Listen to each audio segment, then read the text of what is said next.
ராமாயணம் முழுக்க அந்த ஒரு கீர்த்தனத்துக்குள்ள பாடியிருக்கார். நாளே முதல் கேளதி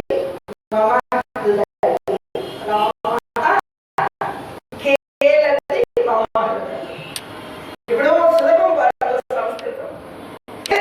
விளையாடலாம். யார் விளையாடலாம்? ராமச்சந்திரன் விளையாட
முகாசுர மாரியா 2 ராட்சசர்கள் நமக்குள்ள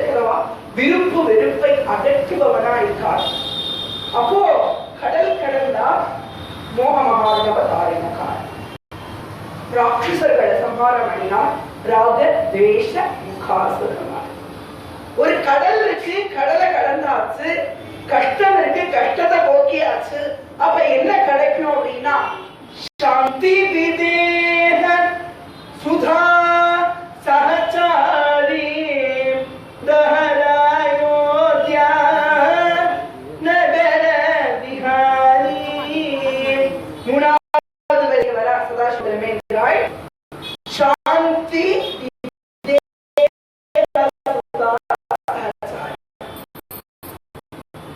கடல் மோகம் சம்சாரம் கடந்தாச்சு. கஷ்டமா இருக்கிறது அப்ப யார் கிடைக்கிறாங்க? சாந்தி விதேக சுதா. விதேகத்தையா ஜகமானதோட ஒண்ணா வந்து சித்தா பிராட்டிதான் சாந்தி. இந்த சாந்தி கிடைச்சிருக்கோம். எப்ப சம்சார சாகரத்தை தாண்டுறோமோ, எப்ப ராகத்வேஷத்தை ஜெயிக்கிறோமோ, அப்போ நமக்கு சாந்தி கிடைக்கும். அதான் ஸ்ரீமத் ராமாயணம். சீதா பிராட்டிய அழைச்சிட்டார். அதுக்கப்புறம் பட்டாபிஷேகம் பண்ணிட்டாரு. அதை எப்படி சொல்றாரா?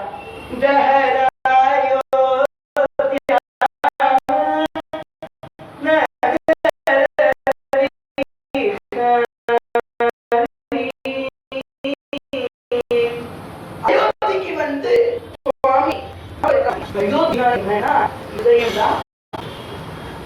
இந்த ஹிருதயத்துல எனக்குள்ள இந்த ஹிருதயம் அப்படிங்கக்கூடிய அயோத்தி மாநகரத்தை அங்கே சிம்மாசனத்தை விராட்டியோடு நீ வந்து அலங்கரிக்க வேண்டும் அப்படின்னு பிரபு சரணாதிபரா சொல்லியிருக்காங்க. பரமஹம்ச பரமஹம்சாவோட ஹிருதயத்தில் இருக்கக்கூடிய சுவாமின்னு நீ அனுகிரகம் அப்படின்னு ராமச்சந்திரமூர்த்திய ஏக கீத ராமாயணமா பாடா. அவ்வளவு அற்புதமா தத்துவார்த்த ராமாயணம் இதுதான். எல்லாத்துக்கும் புரியுற மாதிரி சுலபமான சம்ஸ்கிருத வார்த்தைகள்ல என்னோட ஹிருதயத்துல ராமர் விளையாடலாம் ஆனந்தமா பாடலாம். சதாசிவம் ராமச்சந்திரமூர்த்தி அற்புதமா நிர்ணயம் பண்ணி குருகுல வாசத்துக்கு போயிட்டு வரா. எல்லாரும் ரொம்ப சந்தோஷப்படா. அயோத்தியில இருக்கிறவா தசரதன் ஓடி வந்து குழந்தை ஆலிங்கனம் பண்ணிக்கிறான். எத்தனை நாள் பிரிஞ்சு இருந்துட்டேன் குழந்தைய, மனசெல்லாம் வேதனையா இருந்ததே, குழந்தை இத்தனை நாள் பிரிட்டேன். அத்தனை விடிவு வரப்போறான் அப்படின்னு குழந்தை வரதுக்காக ஒவ்வொரு ரொம்ப மாளிகைகள் அலங்காரம் பண்ணி தோழம் எல்லாம் கட்டி ரதகஜ பதாதிகளோட வாசல்ல போய் நின்று குருகுல வாசல் சூட்டு வரக்கூடிய குழந்தைய அழைக்கிறதுக்காக எல்லாரும் போய் நிற்கிறார். மூணு தாயாரும் மனசுலயும் அப்படி ஆனந்தம் பொங்கறது. எல்லாரும் ரெடியா இருக்கா ராமச்சந்திரமூர்த்தியை வரவேற்க. அப்போ அழகா சுமந்தர் போய் ரத்த அழைச்சு குழந்தையில குருநாதரோடையும் குரு மாதாவோடையும் நாலு குழந்தையும் ஸ்கூல் முடிச்சு கம்ப்ளீட் ஆகி முடியணும். அந்த மாதிரி படிப்பே முடிச்சுடுத்து 64 நாள் தான் சுவாமி அத்தனை கிருத்துலாம் வந்தாச்சு. ரத்தம் பகவத் தூரத்துல தசரதன் என்ன பண்ணுவானா, தினமும் சாயந்தரம் குழந்தை இல்லாம மனசு பாடா படுமா. சுவாமி குருகுல போயிருக்கச்சு.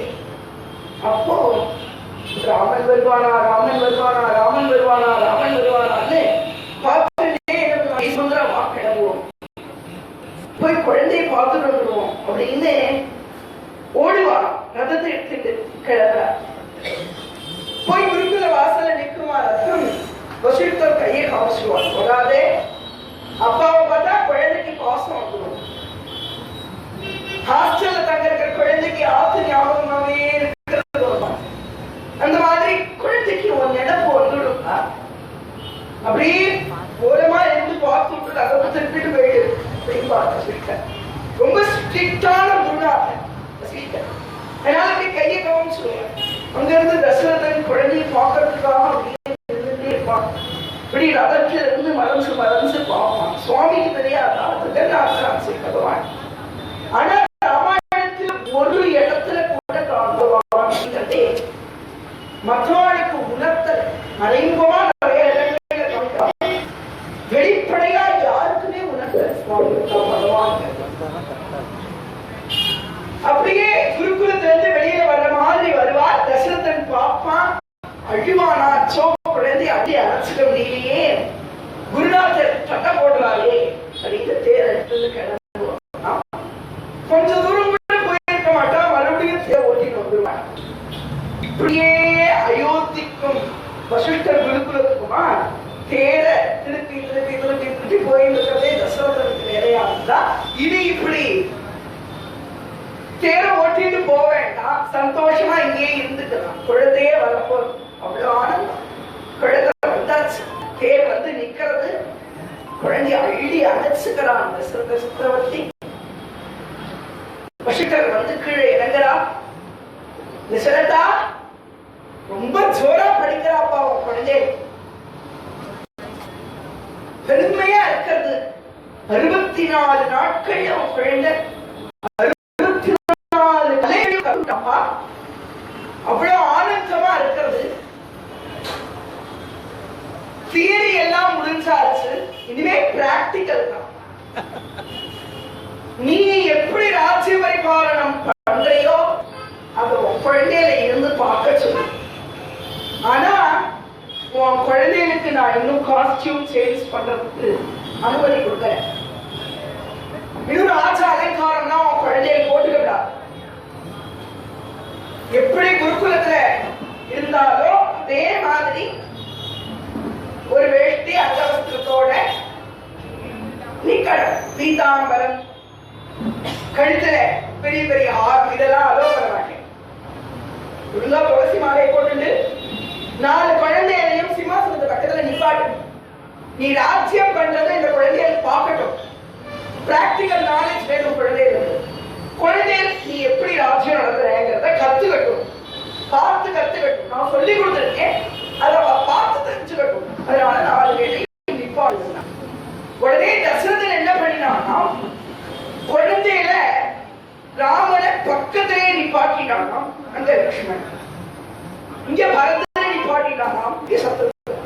4 பேரும் நிக்கிறான். தசரதன் போய் உட்கார்ந்துக்கவே முடியலையா, என் குழந்தைய நிக்கிறதே, நான் எப்படி உட்கார்ந்துப்பேன். இப்படி தசரதன் என்ன பண்றானா, திரும்பி திரும்பி திரும்பி எதிரில் உட்கார்ந்து இருக்கிறவா மந்திரிமார்கள் ரிஷிகள் யாரையும் பார்க்காட்டீங்க, குழந்தையிலே பார்த்து இருக்கான். என்ன அழகா இருக்கா என் குழந்தை. அப்படியே ராமச்சந்திரமூர்த்தியினுடைய முக்கால பார்த்து பார்த்து பார்த்து பார்த்து பரவசப்பட்டு இருக்கார் தசரத சக்கரவர்த்தி. அத்திரியமா இருக்குப்பா, இது நிஜமா பொய்யான்னு கிழி விட்டுக்கிறார். குழந்தை இல்லாம இருந்தோமே, 60,000 வருஷம் கஷ்டப்பட்டோமே, நமக்கு பகவான் எப்பேற்பட்ட ஒரு வரத்தை கொடுத்திருக்கார். ஒவ்வொரு க்ஷணமும் ரங்கநாதனுக்கு மனசார நமஸ்காரம் பண்ணினான்.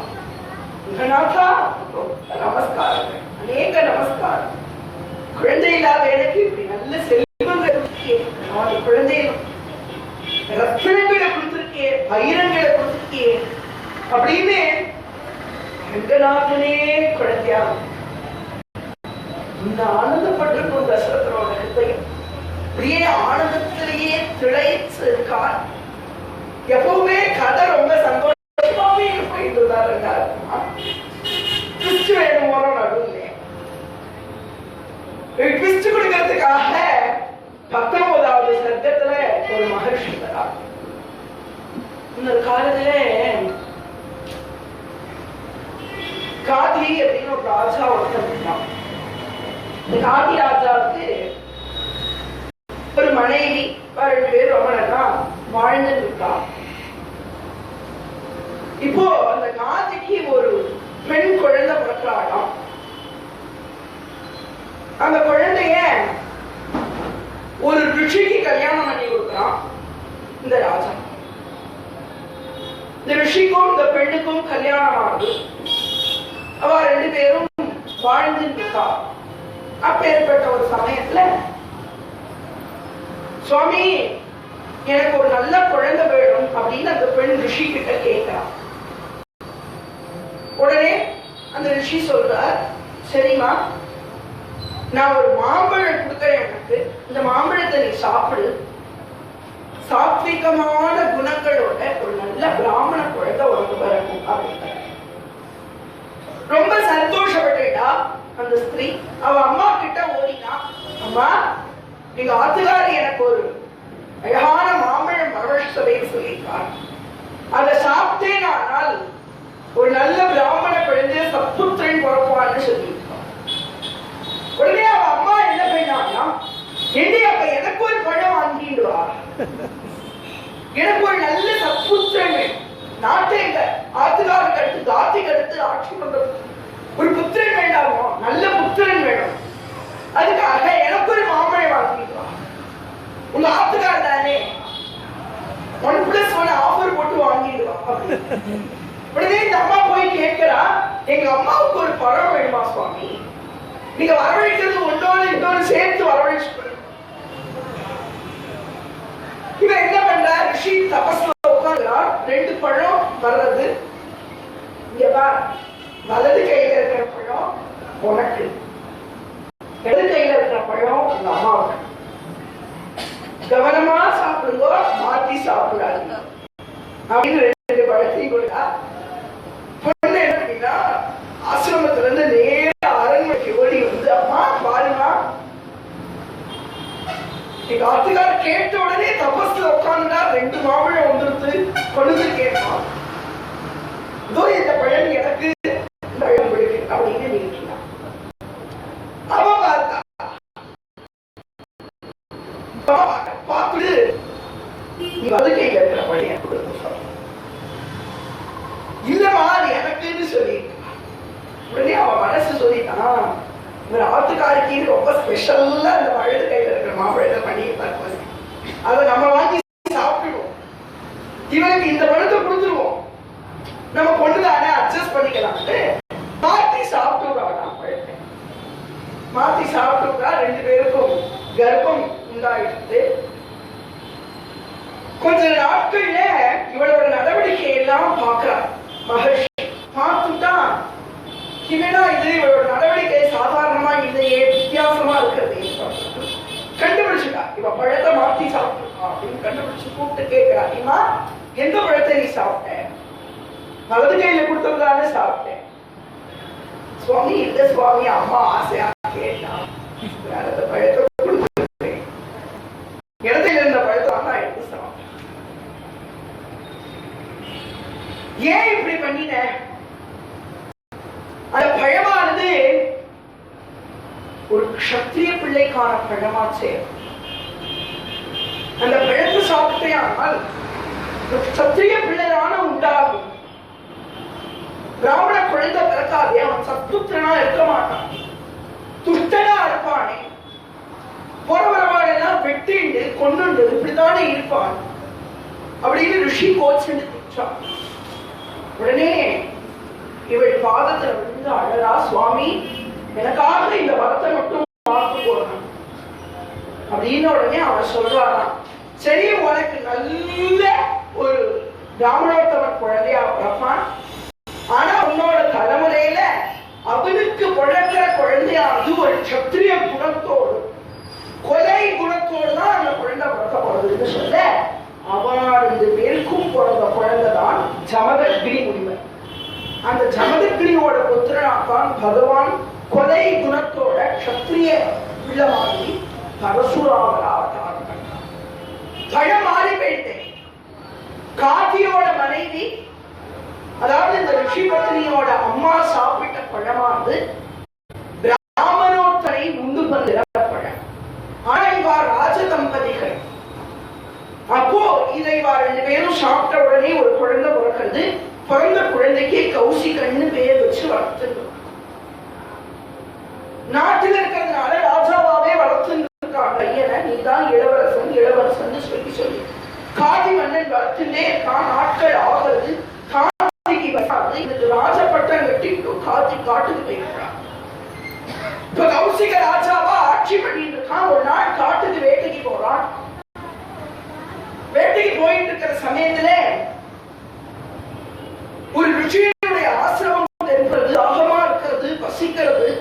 கௌசிகனுக்கு நேரா அங்க போய் இந்த ரிஷி கிட்ட கேட்கலாம், சுவாமி கொஞ்சம் ஜலம் கிடைக்குமா, தீர்த்தம் கிடைக்குமா, தாகமா இருக்கு, சாப்பிடறது, பசிக்கிறது. ரிஷி ஆசிரமத்துக்குள்ள போனார். அடுத்த க்ஷணம் ஆசிரமம் மாளிகையா மாறி, அடுத்த க்ஷணம் தலைவாழ இலை போட்டு அப்படி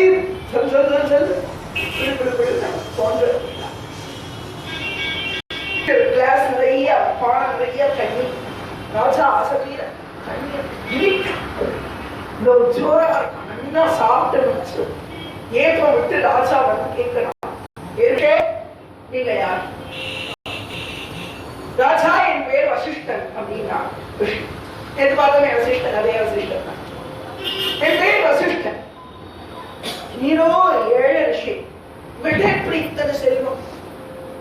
அதுவும் கேட்ட உடனே இத்தனை உணவுகள், இத பண்றதுக்கே 4 நாள் வேணுமே, எப்படி இத்தனை பதார்த்தங்களை ரெடி பண்ணிக்கலாம்? காமதேனோடு ஒரு பசு, தேவேந்திரன் எனக்காக கொடுத்த பசு. அப்படியா? அந்த பசு கேட்டது எல்லாத்தையும் கொடுக்கிற பசு ஒரு ரிஷிட்ட இருந்து என்ன பிரயோஜனம்? எங்கிட்டதானே இருக்கணும், நாட்டு ஆடுற ராஜா நான் தான், எங்கிட்டதானே இருக்கணும். பசு இல்லப்பா, அது என்னோடதான், தாராளமா உனக்கு கொடுப்பேன். தேவேந்திரனோட பசு என்கிட்ட கொஞ்ச நாள் வச்சு சொல்லி கொடுத்துருப்பான். பிரத்யேக முறையா உங்ககிட்ட நான் கொடுக்க முடியாது அப்படிங்கிறாங்க. உடனே கௌசிகர் கேட்டார், இல்ல எனக்கு அது வேணும். இல்ல கொடுக்க முடியாது, நான் என் இன்ஃப்ளூயன்ஸ வச்சு பசுவை கடத்திட்டு போயிட்டுமா?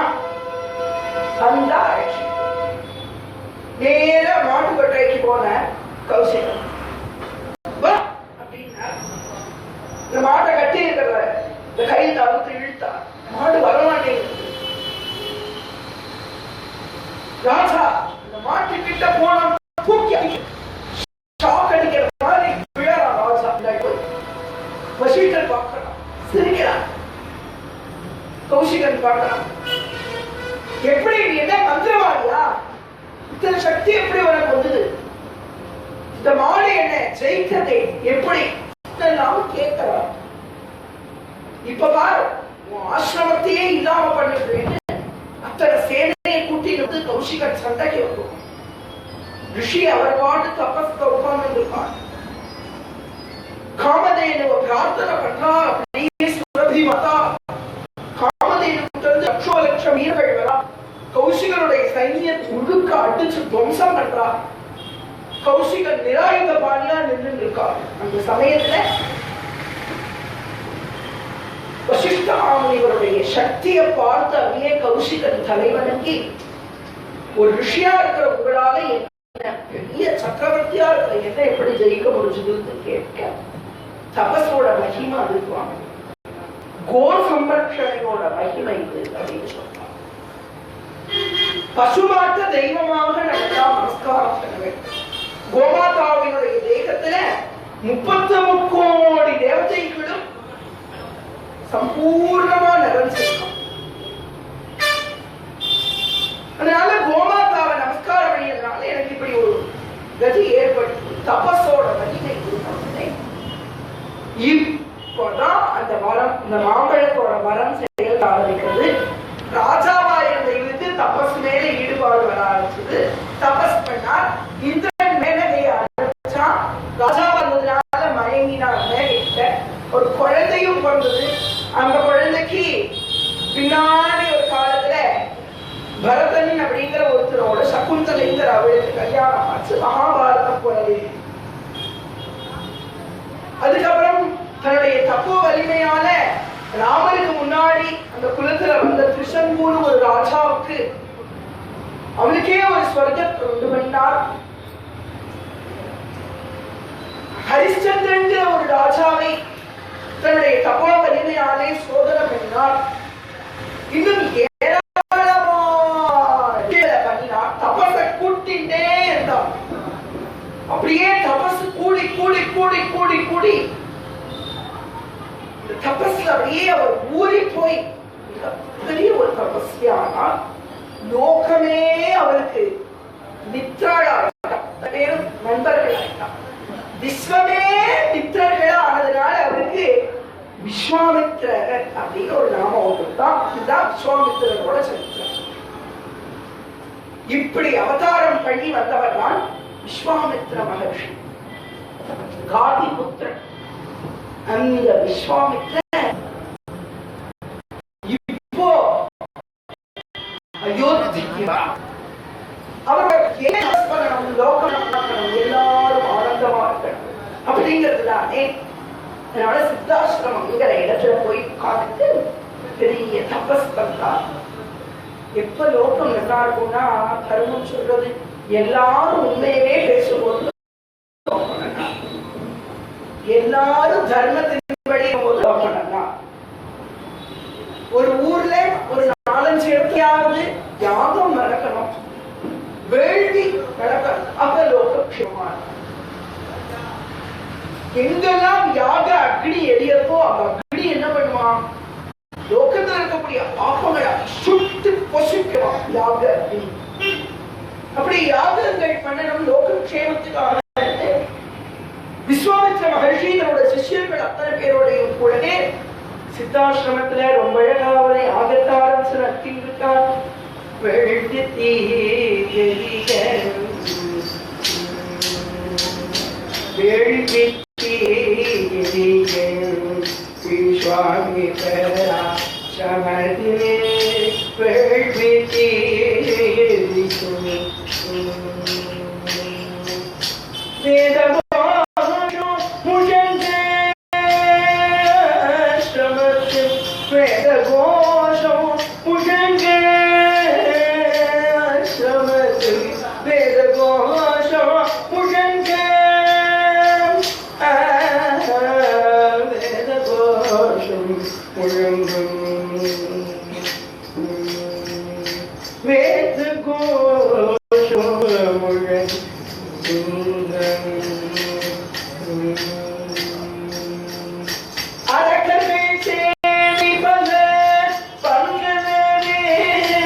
அப்படியெல்லாம் யாரும் லோகக்ஷேமத்துக்காக பண்ணலாம்னு பார்த்தா துஷ்டத்தனமா நிஷிச்சராடி ராட்சசால் நிறைய பேர். சம்ஸ்கிருதத்துல நிஷிச்சரர்கள்னா ராட்சசர்கள். ஸ்ரீராகவம் ரகுகுலாம் வைரத்ன தீபம் அப்படின்னு ஒரு ஸ்லோகம் எல்லாரும் சொல்லுவோம். அந்த ஸ்லோகம் அதுல சொல்ல ராமம் நிஷாச்சர விநாசகரம் நமாமி. நிஷாச்சரர்கள், நிஷிச்சரர்கள்னா என்ன அர்த்தமா, நட்டு நடு ராத்திரியில அப்படியே சஞ்சாரம் பண்ணிட்டே வருவாங்க ராட்சசர்கள். முனிவர்கள் என்னன்றாங்கன்னா யாகம் பண்ணிட்டு சாயந்திரம் அந்த யாகத்துக்கான ஆகுதிகள் எல்லாம் முடிச்சுட்டு அக்னி அணையாம 4-5 முனிவர்கள் சுத்தி நின்று அக்னி பாட்டு எரிஞ்சு இருக்கிற மாதிரி பண்ணுவாளாம். யாகம் சாயந்திரத்தோட முடிஞ்சுடும். ஒரு 6:30 மணி போல யாகம் முடிஞ்சுடும். எல்லா சாஸ்திரநாமம் படிச்சுட்டு நாம பஜனை பண்ணிட்டு சத்சங்கம் பண்ணிட்டு கதா காலக்ஷேபம் பண்ணிட்டு சித்தாசிரமத்துல இப்படி ஒரு பக்கம் இருந்துட்டு இருப்பான். சாயந்திரத்துக்கு மேல யாகம் நடந்துட்டு இருந்த இடத்துல என்ன பண்ணுவானா, ஒரு 10 முனிவர்கள் சுத்தி பெரிய யாகசாலை, அதை சுத்தி ஒரு 10 பேர் நின்றுட்டு மூட்டை மூட்டையா சமைத்து விறகுகள்லாம் கொண்டு வந்து யாக அக்னி அணைஞ்சுடாம அதை அப்படியே வளர்த்துட்டே இருப்பாங்க. அப்படி இருக்கிற சமயத்துல நடு நிஷி விட்டிய எப்படி அக்னி அணையாம எரிய பண்ணிருப்பான். அப்பதான் இருந்து பயங்கரமான சப்தத்தோடு கலகலகலகலன்னு சிரிச்சு ராட்சசெல்லாம் கிளம்பி வராடா. பயங்கரமான ராட்சசம் ஜாதகைங்கிற ஒரு பெரிய ராட்சசி ஒத்தி வராடா. இங்க இருக்கக்கூடிய மனுஷால் எல்லாம் கொண்டு வாழ்வள், மாம்சம் வாழ்வள், ரத்தம் எல்லாம் எடுத்து இந்த மிருகங்கள் எல்லாம் அடிச்சு கொண்டு இந்த ரத்தம் எலும்பு மாம்சம் சதையெல்லாம் கொண்டு இந்த அக்னியில போட்டு சாந்த அக்னி அப்படியே நாசம் பண்ணலாம். ரிஷிகள்லாம் ஓன அழறாளாம், நொந்து போயிட்டாளாம். அத்தனை பேரும் ஒரு யாகம் அப்படிங்கிறது லோகம் சௌக்கியமா இருக்கணும் அப்படின்னு நடக்கிறதாச்சே, யாகத்தை இப்படி வந்து தொந்தரவு பண்ணாளே அப்படின்னு அழகார்கள் ரிஷிகள். விஸ்வாமித்ரர் நினைச்சிருந்தால் அவருக்கு இருந்த தபோபலத்துக்கு ஒரு க்ஷணத்துல அத்த ராட்சசாலையும் பஸ்மமாக்கிட்ட முடியும் அவரோட தபோ சக்தியால. ஏன் அவர் பண்ணல அப்படின்னா, அப்படி ஒரு சாபம் கொடுத்துட்டா அப்படின்னா செல்போன் பேட்டரி குறையிற மாதிரி அவரோட தப்போ சக்தி குறைஞ்சு போயிடும். அதனாலதான் ஒரு ராஜாவுடைய உதவிய நாடகம் அப்படின்னு வரும். நிஜமாவே விஸ்வாமித்திரர் வந்தது தசரதன் கிட்ட அழுது முறையிடுறதுக்கோ ராஜாவோட உதவி யாரை இது பண்ணலாங்க கிடையாது. நிஜமா விஸ்வாமித்திரர் வந்ததுக்கு காரணம் வேற ஒன்று. 4 பேர் நிக்கிறாளே சுத்தியவா தரிசனம் பண்ணணும்னு வந்திருக்காரு. விஸ்வாமித்திரர் வந்துட்டார், வாசல்ல நிக்கிறார்னு வந்த உடனே பூர கலசத்தை எடுத்து ஓடணும். தசரதன் பாதத்துல விழுந்து சாஷ்டாங்கமா நமஸ்காரம் பண்ணி பாட பூஜை பண்ணி ஆனந்தமா அவன் அழைச்சிட்டு வந்து இங்க தசரதன் உட்கார்ந்துதான் தனக்கு பக்கத்துல ஒரு ஆசனத்தை கொடுத்து அதுல உட்கார்ந்து செடி கீழே உட்கார்ந்துட்டான். தசரதன் உட்கார்ந்து அவரோட பாதத்தை எடுத்து தன் மடியில வச்சுட்டு இந்த பாதத்தை அழகா நீவி விட்டு, சுவாமி இப்பேற்பட்ட மகானுபாதத்தை காதிபுத்திரனா அவதாரம் பண்ணினே பெரிய மகர்ஷியாச்சே, தபஸுக்கு எல்லை இருக்கா? நீங்கள் அயோத்திக்கு வந்திருக்கீங்கன்னா இதெல்லாம் இந்த சுக்கிருத்தம் உங்களை தரிசனம் பண்றதுக்கு பாக்கியம் பண்ணியிருக்கோம். பெயர்பட்ட மகிழ்ச்சிகள்லாம் காரணம் இல்லாம எந்த ஒரு விஷயத்தையும் பண்ண மாட்டோம். நம்ம காரணம் இல்லாம நிறைய விஷயங்கள் பண்ணிட்டு இருக்கோம் வாழ்க்கையில. எதுக்கு பண்றோம் அப்படின்னே தெரியாம சில காரியங்கள் எல்லாம் பண்ணிட்டு இருக்கோம். ஆனா மகர்ஷிகள் காரணம் இல்லாம லோகே காரணம் இல்லாம அப்போ பெரிய காரணத்தோட தான் நீங்க வந்திருப்பேன். அடியேன் உங்களுக்கு என்ன கொடுக்கணும் அப்படின்னு கேட்கிறார். மகர்ஷி அப்படியே உட்கார்ந்து இருக்கா, எதுவுமே கேட்கல. தசரதன் சொல்றான், இந்த குடும்பத்திலே அடியனுக்கு முன்னாடி இருந்தவாழ்தான் பெரிய பெரிய ராஜாக்கள், மகா சத்திய பராக்கிரமர்கள். அவள்தான் அப்படி சத்தியத்தையும் தர்மத்தையும் பரிபாலனம் பண்ணியிருக்கார். உங்களுடைய ஒரு அனுகிரகத்தினாலே, மகாத்மாக்களுடைய ஒரு ஆசீர்வாதத்தினால, பகவானுடைய கிருப்பையினால 4 குழந்தை, ஒரு குழந்தை கிடைக்காதா அப்படின்னு இருந்தேன். உங்க கிருப்பையினால 4 குழந்தைகள் பிறந்துக்கு, எல்லாம் உங்க கிருப்பை அப்படின்னு பாதத்தாடி பிடிச்சு விட்டு இதுவரைக்கும் தசரதனையே பார்த்துருந்தவர் திரும்பினார். திரும்பினார். திரும்பி 4 பேரையும்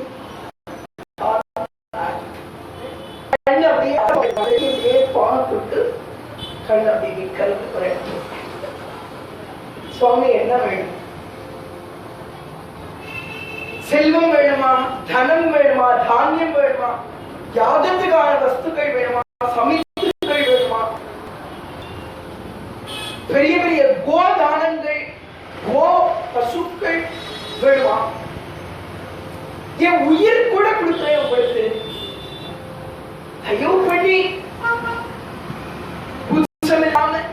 கேளுங்க அப்படின்னு பாதுகாப்பு. எதுவும் இதை காதலே விழாத மாதிரி அப்படியே பார்த்து ஒரு இடத்துல 4 பேரை ஒருத்தரை மட்டும் பார்த்துட்டு என்ன வேணும் என்ன வேணும் என்ன வேணும் என்ன வேணும் என்ன வேணும்னு கேட்கலாம். எதுக்குமே பதில் சொல்லாம பார்த்துட்டே இருக்கா. இந்த 4 பேர்ல முதல் குழந்தைய சிம்மாசனத்துக்கு பக்கத்துல நின்று இருக்கிற குழந்தை பார்த்துட்டே இருக்காரு. பார்த்துட்டு தசரதா உன் குழந்தை இல்ல ஒரு பையனுக்கு காக்கபட்சம் அந்த பையனை காக்கபட்சம் வச்சிருக்கிற பையன்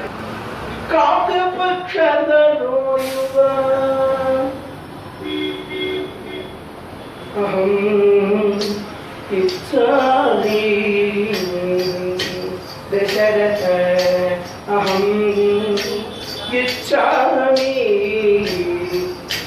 तथास्तु अहं इच्छामि हे दशरथ अहं इच्छामि तथास्तु अहं इच्छामि हे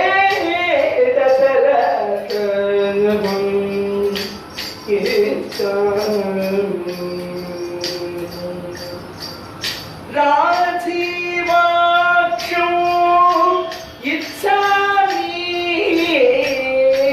राजीवाक्षो इच्छामि तथास्तु राजीवाक्षो इच्छामि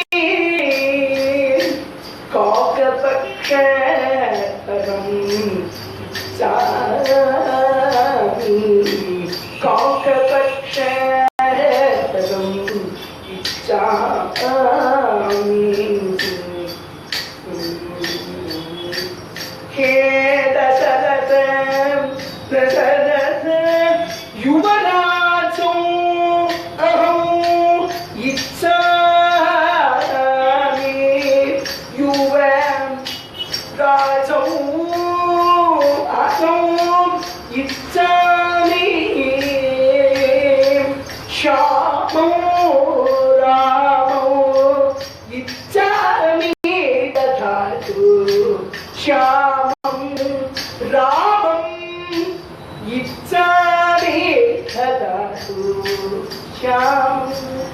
பச்சை கலர் இருக்கானே அவனை குடு, யுவராஜனா இருக்கானே அவனை குடு. காக்கபட்சம் இருக்கானே, காக்கபட்சம்னா என்னன்னா இப்பெல்லாம் ஹேர் ஸ்டைல் பண்ணிக்கிறாரு. ராமச்சந்திரமூர்த்தி கௌசல்யை கூப்பிட்டு குழந்தை எங்க பாப்பான்னு கூப்பிட்டு இப்போ 64 நாள் முன்னாடி சிக்கல் வச்சுன்னு போன குழந்தை இப்ப வந்து போனோம்.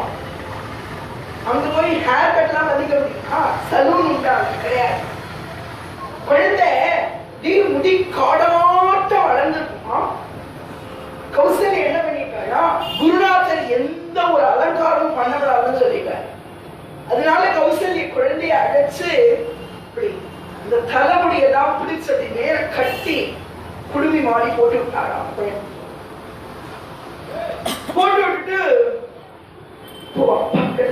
போய் குருநாதர் தான் சத்தம் போடுவாங்க.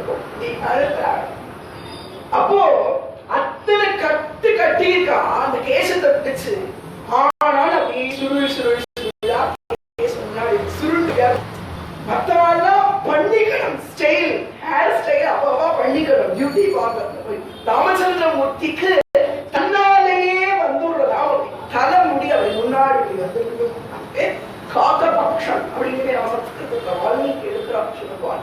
காக்கபட்சமனோயோவன் யுவனா இருக்கான் குடிய இச்சாமி அவன் எனக்கு பிடிக்கிற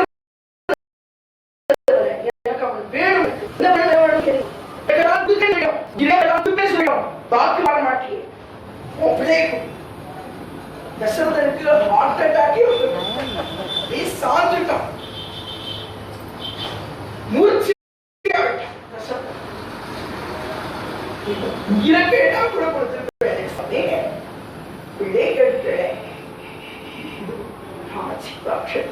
தாமரப்பு மாதிரி ஒரு கண்.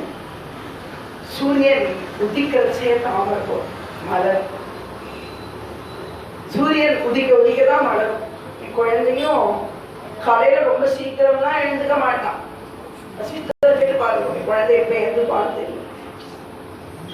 எல்லாத்துக்காரை கேட்டு பார்த்துக்கோ எப்ப எழுந்து பாடு. சூரியன் உதிச்சதுக்கு அப்புறம் அதை பார்த்ததுக்கு அப்புறம் தான் சூரியன் வந்துட்டான்னு கன்ஃபார்ம் பண்ணிட்டு தான் தாமரை. என் குழந்தையோட கண்ணு சூரியன் வந்துட்டாரா அப்படின்னு பார்த்ததுக்கு அப்புறம் தான் கௌசல்யா சுப்ரஜாதா பூர்வா சந்தியா பிரவர்த்ததே உத்திஷ்ட நரசாத்பூல கர்த்தவ்யம் தெய்வமான்திகம். எத்தனை தம்பதிகளுக்கு பிள்ளையா பிறந்திருக்கான் பகவான். கர்தம பிரஜாபதிக்கும் தேவகூதிக்கும் கபில அவதாரம் பண்ணியிருக்கான். மூர்த்திக்கு குழந்தையா, தர்மராஜனுக்கு குழந்தையா நரனாவும் அவதாரம் பண்ணியிருக்கான், நாராயணனாவும் அவதாரம் பண்ணியிருக்கான். கிருஷ்ணிக்கும் சிதவஸ்கும் கிருஷ்ணி கர்ப்பனா அவதாரம் பண்ணியிருக்கான். யாகத்திலிருந்து யஜ்ஞமூர்த்தியா அவதாரம் பண்ணியிருக்கான். பரபிரமமா ஹம்ச ரூபமா அவதாரம் பண்ணியிருக்கான். தூண்ல இருந்து நரசிம்மமா அவதாரம் பண்ணியிருக்கான். பிரம்மாவோட நாசியில இருந்து வராகனா அவதாரம் பண்ணியிருக்கான். பல பல பல பல அவதாரம் பண்ணியிருக்கான். தேவகிக்கும் வசுதேவருக்கும் கிருஷ்ணனா அவதாரம் பண்ணியிருக்கான். யார்? ஏழுமலையில இருக்கிற ஸ்ரீனிவாச பெருமாள். இத்தனை தாய் தந்தையர்களுக்கு குழந்தையா பிறந்தாங்க. ஸ்ரீனிவாசனை எழுப்பச்சே தேவகி நந்தனா கிருஷ்ணா கிடையாது. அவனுக்கு எது இஷ்டம் அப்படின்னா கௌசல்யா சுப்ரஜாராம பூர்வா சந்தியா பிரவர்த்ததே விடுஞ்சிருத்து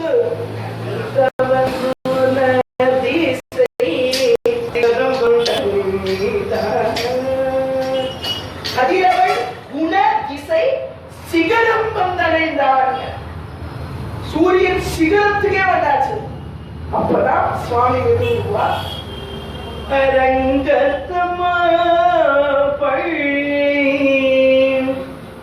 எழுந்தருளா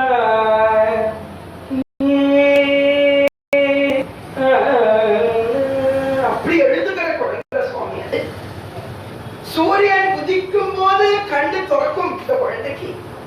தாமரப்பு சாய்ந்தா ஆச்சு, சூரியன் மறையத்தால் தெரிஞ்சாலே க்ளோஸ் ஆகிடும்.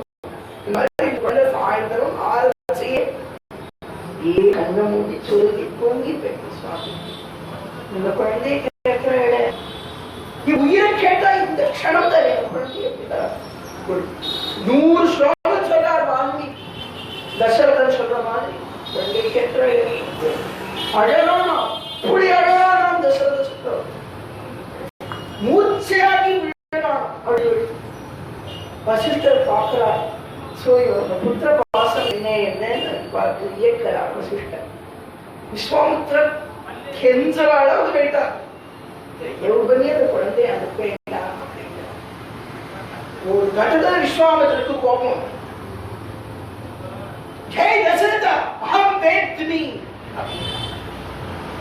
திருக்கோளூர் ஒரு திவ்ய தேசம். திருக்கோளூருக்கு பகவத் ராமானுஜர் போனார். அப்போ அந்த திருக்கோளூர்ல இருந்து சுவாமியை சேவிச்சுட்டு அவர் வந்துருக்கிற சமயம் தெருவில் ஒருத்தி என்ன பண்ணிட்டாங்கன்னா பொட்டி படுக்கையெல்லாம் கட்டிட்டு தலையை ஒரு மூட்டை வச்சுட்டு படுக்கையெல்லாம் இடுக்கிட்டு கிளம்பினாலாம். உடனே ராமானுஜர் ஏமா திருக்கோளூரை விட்டு ஏமா போனேன், சுவாமியை தரிசனம் பண்ண முடியுமாங்கிற ஒரு ஆசையில இத்தனை நாள் கிடைக்காத வரமா இன்னைக்கு இந்த இடத்துக்கு திவ்யதை க்ஷேத்திரத்துக்கு நான் வந்திருக்கேன். இந்த இடத்தை விட்டு போறியே ஏன் அப்படின்னு கேட்டாலாம். உடனே அந்த பொண்ணு என்ன பண்ணினாலும் 81 வாக்கியங்கள் சொன்னார். அடுத்த க்ஷணம் ஜெகதாச்சாரியர் அந்த பொண்ணை விழுந்து சேவிச்சார். ஜெகதாச்சாரியன்னா எப்படி இருக்கணும்னா திருப்பதி எங்க இருக்கு அப்படின்னு காட்டு வழியில போயிருக்க ஜெகதாச்சாரியருக்கு தெரியல. ராமானுஜ சுவாமி ஒருத்தர் நின்றுதா சுவாமி திருப்பதி எங்க இருக்கு, திருமலை எங்க இருக்குன்னு கேட்கிறார். அவர் சொல்லாங்க அப்படி போகும்போது அப்படியே விழுந்து செய்திருக்கிறார். அவர் தானே ஜெகதாச்சாரியனா இருக்க முடியும். திருப்பதிக்கு வழி இது, இப்படி போனா ஸ்ரீனிவாசனை சேவிக்கலாம்னு வழிகாட்டினார். பகவான் அவனை சேவி எவர் ஒருத்தர் டைரக்ட் பண்றாரோ அவர் தான்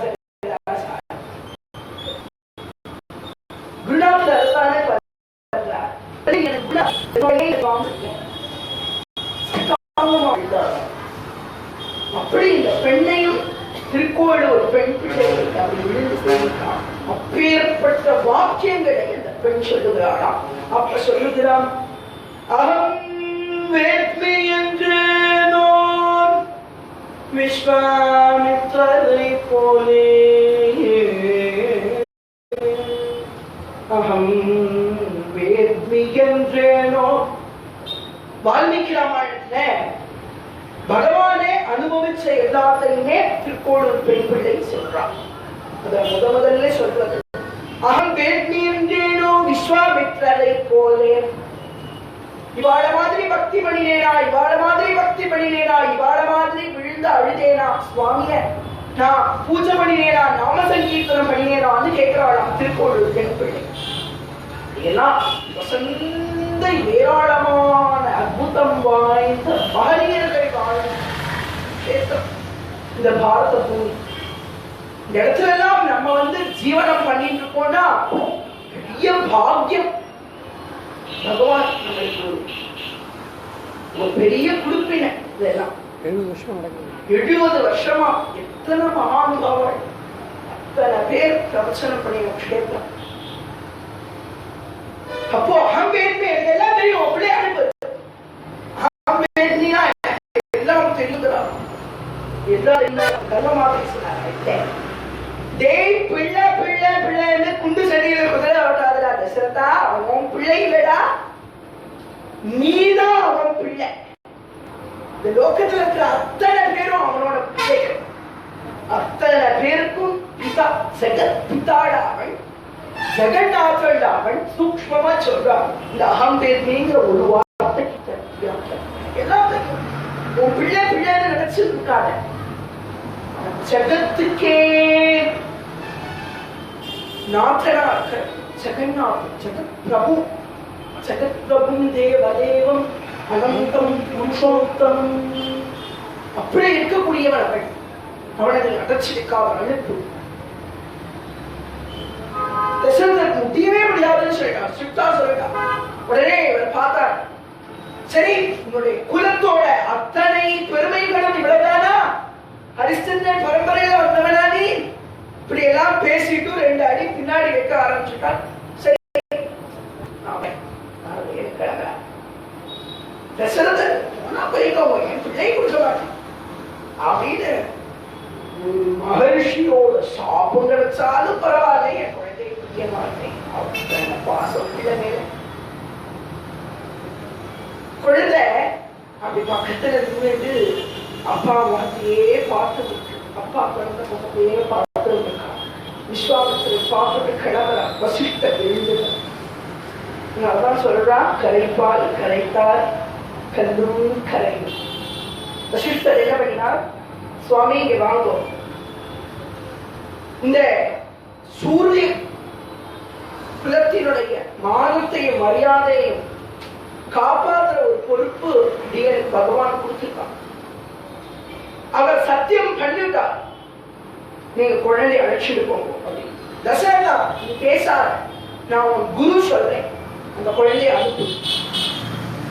லட்சோப லட்சம் வீரர்கள் போனாலும் முடிக்க முடியாத காரணத்தை காரியத்தை உன் குழந்தை முடிக்கும்.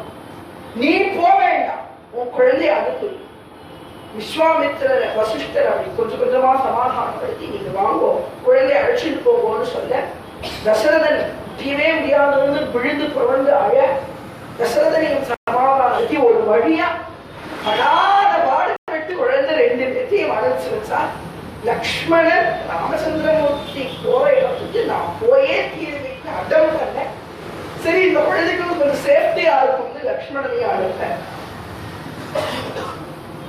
2 குழந்தைகள் கல்வி போறா. எப்படி போறாங்கன்னா அப்படியே அவ்வளோ அழகா இருக்கதான். சுவாமிக்கு பரமானந்தம். முன்னாடி போறார் விஸ்வாமித்திர மகர்ஷி, தான் நடுவுல போறார், பின்னாடி லக்ஷ்மணன் போறார். பெரிய பெரிய மகனியர்கள்லாம் ராமாயண உபன்யாசம் பண்றது எதுக்காக விஸ்வாமித்திர கூட்டிட்டு போற ஒரு விஷயம் ஒரு பாட்டு ராமாயணத்துல வந்ததுன்னா பின்னாடி சுவாமி வனவாசம் போறதுக்கு இப்பவே தெரியும் விஸ்வாமித்திரரோட அப்படியே அழகா தலைய நன்னா பின்னி தசரத மனைவி கோசல அப்படி குடுமி போட்டு விட்டுருக்காங்க. அந்த குடுமியோட குழந்தை நடக்கணும். தோல்ல ஒரு தில்ல அப்படி சாப்பிட்டு அம்பலாத்துக்கு பின்னாடி கட்டிண்டு அப்படி சுருள் சுருளா காக்கபக்ஷம் முன்னாடி வந்து நெத்தியில் அழகா திருமணி வச்சிருந்து கழுத்துல துளசி மாலை போட்டு உபநயனம் பண்ணிதானே முன்னாடி கூட்டிட்டு போனான். அந்த உபநயனம் அற்புதமான முப்புரி நூலோடு அந்த குழந்தை முன்னாடி விஸ்வாமித்திரர் பெருமிதப்பட்டார். ஆகா, எவனை ஃபாலோ பண்ணி இந்த லோகமே நகர்ந்து இருக்கோ அவன் என்ன ஃபாலோ பண்ணி வந்திருக்கான். பெருமிதம் ஆனந்தப்பட்டார். ராமச்சந்திரமூர்த்தி அப்படி போறார், பின்னாடியே லக்ஷ்மணன் அப்படி போறார், ஆனந்தமா கூட்டிட்டு போறார். யாருமே பேசவே இல்லையா.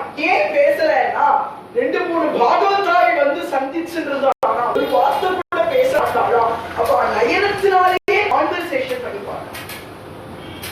பெரிய பெரிய மகாத்மாக்கள்லாம் சந்திச்ச ஒரு சரித்திரத்தை நீங்க பார்த்தேன்னா அவ அதிகமா பேசிண்டா, அதை பேசினா இதை பேசினான்னு சரித்திரத்துல இருக்காது. நயனத்தினாலேயே பார்வையினாலேயே பேசிப்பா. அப்படின்னா எதுவுமே பேசிக்கலையா. 3 பேருக்குள்ள கான்வர்சேஷனே இல்லையா. கொஞ்சம் தூரம் நடக்க ராத்திரி வந்துருச்சு. அதுக்குள்ள சரி அங்கேயே உட்கார்ந்து எல்லாம் தூங்கினா. அடுத்த நாள் காலம்பரை எழுந்துக்கிறச்சே எல்லாரும் எழுந்துதாச்சு. விஸ்வாமித்திரர் எழுந்துதாச்சு, லக்ஷ்மணன் கூட எழுந்துதாச்சு. சுவாமி இன்னும் திருவரங்க தருவானா அப்படி படுத்து இருக்கா, சைன போலத்திலேயே இருக்கா. எப்பவுமே உடனே லக்ஷ்மணன் போய் சுவாமி கோச்சுன்றாதீங்கோ, எங்க அண்ணா அப்படித்தான் ராஜீவாக்ஷன் எங்க அண்ணா. இவரை எழுப்புறதுக்கு ஈஸியான ஒரு ஐடியா இருக்கு, நான் சொல்றேன். அந்த ஐடியாவை வேறமும் ஃபாலோ பண்ணி கௌசல்யா சுப்ரஜா ராமான்னு பக்கத்துல போய் சொல்லுங்க எங்க அண்ணா சொல்லுவார். லக்ஷ்மணன் சொன்ன உடனே விஸ்வாமித்திரர் எத்தனை பாக்கியம் பண்ணிட்டார் பாருங்க. எவ்வளவு பெரிய பாக்கியம் பாருங்க விஸ்வாமித்திரர். இந்த லோகத்தை படைத்து காத்து அருளி மறைத்து அழித்து எல்லாம் பண்ணக்கூடிய ஜெகநாதனை உயிரிழப்பக்கூடிய பாக்கியம் கிடைச்சிருக்கு. பக்கத்துல போய் நின்னுட்டு கௌசல்யா சுப்ரஜா ராம பூர்வா சந்தியா பிரவர்த்ததே உத்திஷ்ட சாத்பூல கர்த்தவ்யம் தெய்வம் உத்திஷ்டோத்திஷ்ட கோவிந்த உத்திஷ்டோத்திஷ்ட கோவிந்த உத்திஷ்ட கருடத்வஜ உத்திஷ்ட கமலாகாந்த தைலோக்கியம் மங்களம் குரு. லோகமெல்லாம் மங்களகரமா இருக்கணும் சுவாமி, கண்ணை திறந்துக்கோ, எனக்கு கடாட்சம் அப்படின்னு போய் விஸ்வாமித்திரர் நிற்க சுவாமி அழகா எழுந்து சோம்பல் குடிச்சுட்டு போய் பந்தெல்லாம் தேய்ச்சி விட்டு சந்தியாவதெல்லாம் பண்ணிட்டு லக்ஷ்மணனோடு கூட வந்து உட்காந்துக்க. குருநாதர் வசிஷ்டர் நிறைய உங்களுக்கு எல்லாம் சொல்லி கொடுத்திருப்பார். நான் உங்களுக்கு சில விஷயங்களை எல்லாம் சொல்லி தரேன்னு அஸ்திர பிரயோகங்களை எல்லாம் விஸ்வாமித்திரர் அந்த இடத்துல உட்கார வச்சு சொல்லித்தரார். நிறைய அஸ்திர பிரயோகங்கள் சொல்லித்தரார். அக்னி அஸ்திரம், வருணாஸ்திரம், வாயுவஸ்திரம், பிரம்மாஸ்திரம். பிரம்மாஸ்திரம் தான் இருக்கிறதுலே ரொம்ப வசனம். அது வரைக்கும் சகல விதமான அஸ்திர பிரயோகங்களையும் ராமலக்ஷ்மணாவுக்கு நேர்த்தியா சொல்லி கொடுக்கிறார். அப்புறம் கிளம்பலாம். அப்படி கிளம்பி இருக்கிற சமயத்துல கங்கா நதி வர்றது. இந்த கங்கா நதியை பார்த்த உடனே அவ்வளவு ஆனந்தமா ஆதிசங்கர பகவத்பாதால் கங்கா நதியை போய் சேவிக்கிறதுக்காக போனான். கங்கையை பார்த்த உடனே அவ்வளவு ஆனந்தமா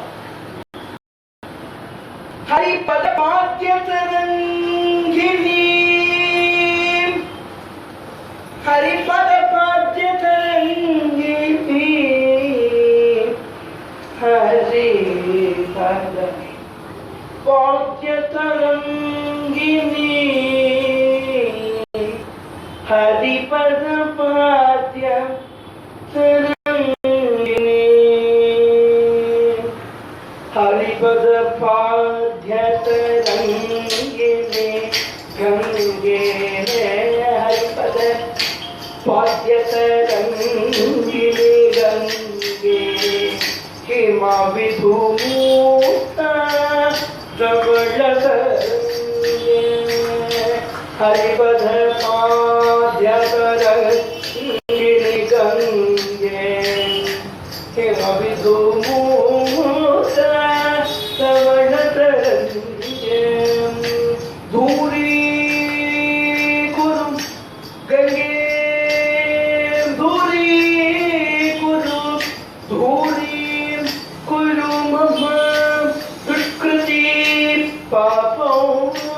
कुरु कृपया हवे सागरे ताहू जय जय गंगे जय जय गंगे जय जय गंगे जय जय गंगे जय गंगे माता श्री गंगे माता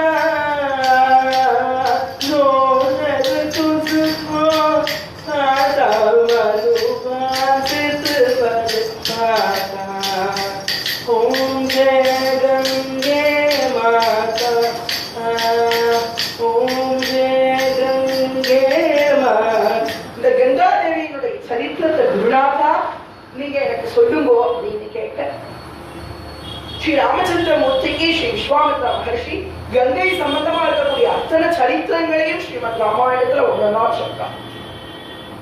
ராமாவனுடைய மூதாதையர்கள சகரன்னு ஒருத்தர் 100 அஸ்வமேதாகங்கள் பண்ணினான். ஒரு காலம் ஒரு யாக குதிரையை எடுத்து கபிலாசிரமத்துல கட்ட சகரபுத்திரர்கள் அத்தனை பேரும் ஓடி வந்து கபிலாசிரமத்துல வந்து திருப்பதி மலை கஷேத்திரத்துல வந்து கபிலர் சந்தேகப்பட்டு பார்க்க கபிலர் தன்னோட கண்ணை வளர்ந்து பார்க்க அத்தனை பேரும் எரிந்து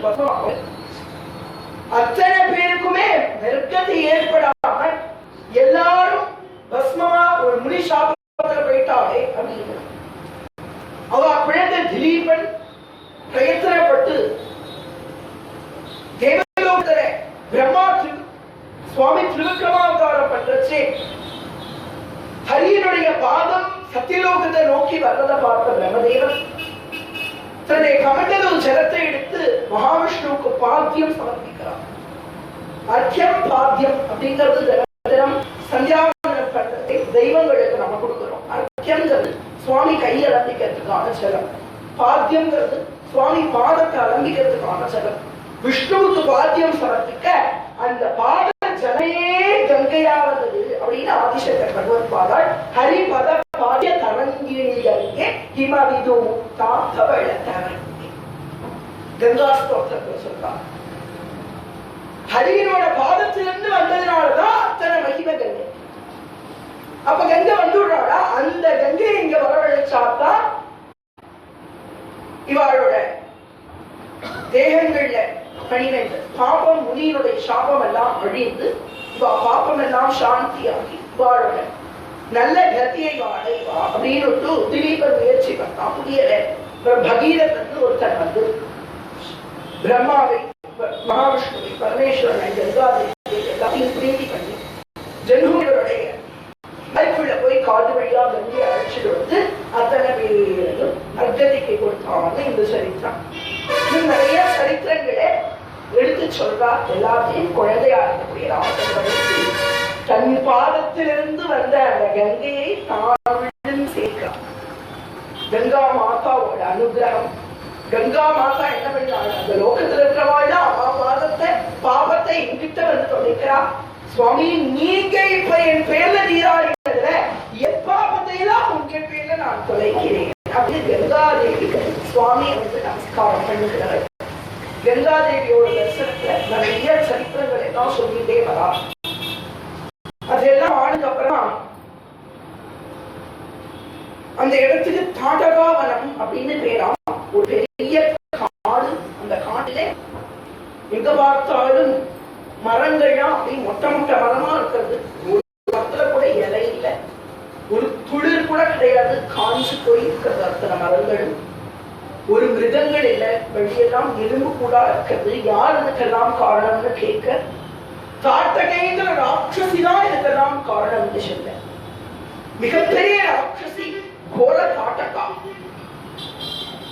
அந்த ராட்சசி தான் எல்லாத்தையும் நிர்மூலமா அழிச்சிருக்காள் அப்படின்னு விஸ்வாமித்ர மகர்ஷி இந்த தாட்டகையினுடைய பயங்கரமான எஃபெக்ட்ஸ் எல்லாம் சொல்லி ராமரை சாத்திரத்தையா இது எப்ப வேணாலும் அவர் வருவாழ்னு சொல்றாரு. தாட்டகை 3 நரர்கள் இங்க வந்திருக்காரு, நன்னா நரமாம்சம் சாப்பிடலாம் ஆசையில பத்து முங்கின்றதை விட அப்படி எழுந்திருச்சாலாம். ஒரு 10 மலை சேர்ந்து எழுந்திருச்சா எப்படி இருக்குமோ அப்படி இருந்துதான்.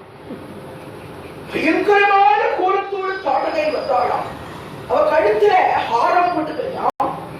ஒரு 1000 மலைப்பாம்பு அப்படி கொண்டு ஒரு மலைப்பாம்புடைய தலைய இன்னொரு மலைப்பாம்போட வாளோட கட்டி இப்படி 1000 மலைப்பாம்பு எடுத்து சின்ன போயிருக்காங்க. பெரிய தேகம், பருத்த சரீரம், உடம்பு முழுக்க மாம்ச நாற்றத்தோடு பெரிய ஒரு பேரிரைச்சலா கத்திட்டு இந்த நரர்களா வந்திருக்கிற 3 பேரையும் கொல்ல போறேன் எழுந்திருச்சாலாம். 10 மலை எழுந்திருச்ச மாதிரி இருந்தது. எழுந்திருந்த 20 மலையா அவ்வளோ உயரமா இருக்காள். அப்படியே நகரையை வளர்ப்பதற்காக வராள். கையை கீழே கொண்டு வராள்.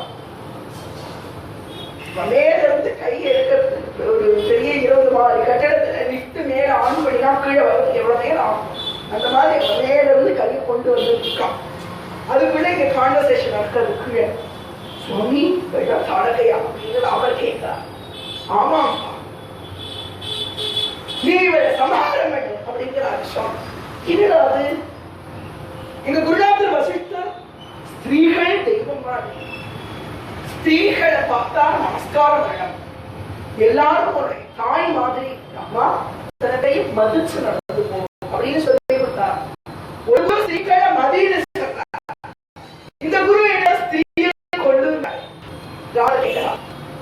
உடனே இவள் ஸ்திரீ கிடையாது, ராட்சசி, சில பேரையும் கொல்லக்கூடியவள். ஒரு தர்மத்துக்காக மகா பாப்பியை கொல்றது அப்படிங்கிறது ஒரு ராஜாவுடைய முக்கிய கர்மம். கம்பநாட்டாழ்வார் இதுக்கு 2 உதாரணத்தை வேற சொல்றார். ஒரு காலத்துல கியாதி அப்படிங்கிறவள் ராட்சசால் எல்லாத்தையும் காப்பாத்தி விட்டாளா. அந்த கியாதிய மகாவிஷ்ணு சம்ஹாரம் பண்ணினாள் அப்படிங்கிற ஒரு சரித்திரத்தை சொல்லி, இப்படி ஒரு நல்ல காரியம் நடக்கிறதுக்காக ஸ்திரீயை கொல்றதுல தப்பு இல்லை, பெண்ணிவள் அல்லல் பேய் ஆவாள்னு அவளுக்கு சொல்லி அந்த பானத்தை போடுவோங்க. ராமாயணம் அப்படி முதல் முறையா ஒருத்தரை எதிர்த்து ஸ்ரீ ராமச்சந்திரமூர்த்தி தன்னோட பானத்தை பிரயோகம் பண்ண ஸ்ரீராம பானம் அப்படியே தாட்டக்கா பெரிய ராட்சசி மலமாக இருக்கிற அந்த தாட்டகை மரபை கிழிச்சுண்டு அடுத்த க்ஷணம் அது மட்டும் போயிருப்பான். கம்பர் இன்னும் அழகா சொல்றார். அஞ்ஞானி கிட்ட போய் ஒரு பிரம்ம தத்துவத்தினா இந்த காது வழியா போயிட்டு அந்த காது வழியா அது எப்படி வந்துருமோ அந்த மாதிரி தாட்டகையினுடைய மார்பு வழியா போய் முதுகு வழியா ராமபானம் வழியா நேற்று பார்த்தோமே அதே மாதிரி ஸ்ரீ ராமாவதாரத்தையும் பகவான் முதல்ல தாட்டகைங்கிற ஒரு ஸ்திரீய சம்மானம் பண்றார். கண்ணன் பெருமானும் முதல் முறையா பூதராங்கிற ஒரு ஸ்திரீயதான் சம்மானம் பண்றார். தர்ம ரட்சணத்துக்காக எப்பேற்பட்ட காரியத்தையும் பண்ணலாம் அப்படிங்கிற ஒரு விஷயத்தை எடுத்துட்டு ராமச்சந்திரமூர்த்தி இப்படி பண்ண உடனடியா ஸ்ரீ விஸ்வாமித்திர மகர்ஷி பலாமந்திரம் அதிபலாமந்திரத்தை 2 மந்திரத்தை சொல்லித்தரார். இந்த பலாமந்திரத்தை சொல்றவாழ்க்கு எவ்வளவு நேரமானாலும் பசியே இருக்காது, சாப்பிடவே தேவையில்லை. அதிபலா மந்திரம் தெரிஞ்சவாழ்க்கு எவ்வளவு நேரமானாலும் தூக்கமே வராது. நம்ம என்ன போடலாம், தூக்கமே வராட்டி சாலியா பக்கத்தாப்புல போய் உட்கார்ந்து நல்லா பேசலாம். பகவத்வாடு நினைப்பாங்க தூக்கமே வராது. விடிய விடிய உட்கார்ந்து நாம சங்கீர்த்தனம் பண்ணலாம், விடிய விடிய உட்கார்ந்து ஹரே ராமா சொல்லிக்கலாம், விடிய விடிய உட்கார்ந்து பாகவதம் படிக்கலாம், விடிய விடிய உட்கார்ந்து ராமாயணம் கேட்கலாம். இப்படித்தானே இருக்கணும். வாப்பா ராமா ஒரு சித்தாசிரமத்தை அழிச்சுட்டு போறேன்னு சொல்லி சித்தாசிரமத்தை அழிச்சுட்டு போங்க. சித்தாசிரமங்கிற ஆசிரமத்துல தான் பெரிய பெரிய சித்த புருஷாலாம் தஸ் பண்ணினா அதாவது இந்த நாமம் வந்தது. முன்னொரு காலத்திலே பிரகலாதனுடைய பேரனா இருந்த மகாபலிங்கிற இந்த இடத்துலதான்பா ராமா யாகம் பண்ணினான். அப்போ ஜெகதானந்த காரகனா இருக்கக்கூடிய பகவான் இந்த இடத்துக்கு வாமனாவதாரம் பண்ணி வந்தாப்பா. மகாபலியினுடைய கர்வத்தை அடக்கிறதுக்காக சுவாமி மூவழி மண்கழித்து மண்ணளந்து விண்ணளந்து மாபலியின் சிரமளந்து மகாபலியினுடைய கர்வத்தை அடக்கி அவனுக்கு சுத்தரலோகத்தில் இன்னைக்கு வரைக்கும் ராஜாவா இருக்கக்கூடிய ஒரு பதவியை கொடுத்தாங்க. ரொம்ப டீட்டெயில்டா வாமனாவதார சரித்திரம் ஒரு சர்க்கம் முழுக்க வால்மீகி ராமாயணத்துல வர்ணிக்கப்பட்டது. விஸ்வாமித்திரர் ராமனுக்கு சொல்றார், எவன் ஒருத்தன் வாமனா பிறந்தானோ, எவன் ஒருத்தன் ஓங்கி உலகளந்த உத்தமனா நின்னானோ அவன்கிட்டயே அந்த சரித்திரத்தை சொல்றார். பகவானுக்கு பரம சந்தோஷம். ஒண்ணு தெரிஞ்சுக்கோங்க, சுவாமிக்கு ரொம்ப பிடிச்ச விஷயம் என்னன்னா அவனோட கதையை சொல்ற. சுவாமியோட கதையை அவன் கிட்ட சொல்லி முதல்ல பகவானோட கதையை பகவான் கிட்டே சொன்னது விஸ்வாமித்திரர். அடுத்ததா யசோதை. இப்ப நடக்கிற ராமாயணத்தை முழுக்க கண்ணன பெருமான் கிட்ட யசோத ராமாயண உபன்யாசம். கண்ணா இப்படி விஸ்வாமித்திரர் அழிச்சுட்டு போயிட்டே இருந்தார். சித்தாசிரமத்துல வந்து வாமனாவதார கதை சொன்னார். உடனே அம்மா அது என்ன வாமனாவதாரம் அப்படின்னு குழந்தையா இருக்கு.